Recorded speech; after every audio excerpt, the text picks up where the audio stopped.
mercy me. Oh, things ain't what they used to be. They sure aren't. Marvin, where did all the blue skies go? When did the sun start choking because of the toxicity of the clouds? When did the weight of the world changing fall so heavily on your shoulders that you knew you had to let your thoughts spill into your art? My world is a sad facade of a progressed consumer culture nation, like the drunk aunt whose denial of her reality is so debilitating, yet who sits at family gatherings while everyone pretends that the problems so obviously glaring them in the face don't exist. Stagnant spirals of razor wire, razor hearts, razor heads, steal a pencil, then you're dead. Razor spirals, razor castles, holding words and hearts captive. Red razor, bloody razor, razor wire, raise her, raise him, raised under the hand of a bleeding system. Raised in captivity, raised until captivity. 14 and already a father, 14 and already detained. 14 and how long are you here for? 14 and silent, 14 and silent.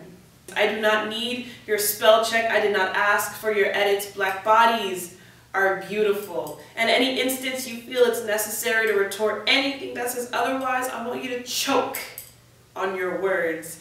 And I hope the taste of bitterness burns its way down your tongue and sits at your throat. When I say black girls are beautiful, no, I don't mean all girls.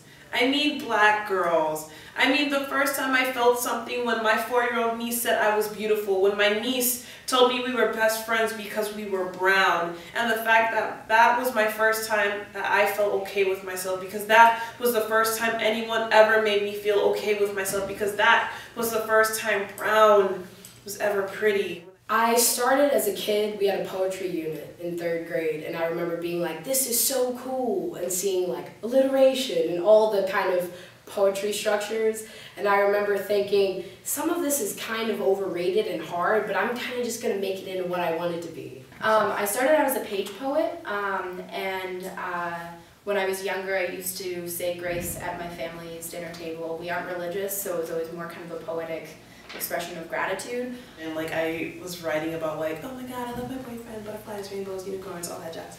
And my instructor told me to go deeper, and I had no idea what that meant. I'm like, yo, dude, I don't know, what do you want from me? So I just like kept writing and writing and kept getting more into myself, and I kind of developed this skill which I always saw more critically into myself and into everything else that I was a part of. So coming to spit that and being a part of a poet community lets you know that you're not alone. I used to read poems to my friends that weren't poets, and they would be really bored, and now I get to read it to people who are poets, who have now become my really close friends, and so that's more of a powerful experience.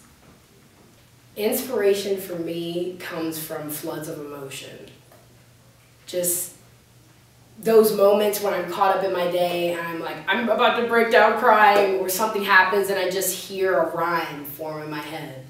The bits of our bodies scattered in museums told us so. The minstrel show Miley Cyrus called sexual freedom and feminism told us so. The minstrel show Lily Allen called transcendence through respectability told us so. The Kardashians, well, yeah.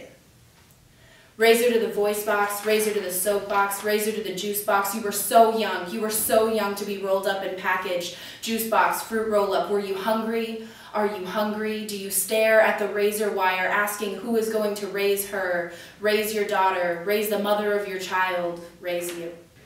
No will, no insurance, and the only thing left was a legacy of music that I wish could make the world listen. I wish you could have made your father listen. Louder than the silencer on an AK-47, your music is more powerful than the explosion on Hiroshima, and as classic as Audrey Hepburn starring in Breakfast at Tiffany's. I wish I could tell you something better is going on now, but there isn't. Oh, mercy, mercy me. Oh, things ain't what they used to be.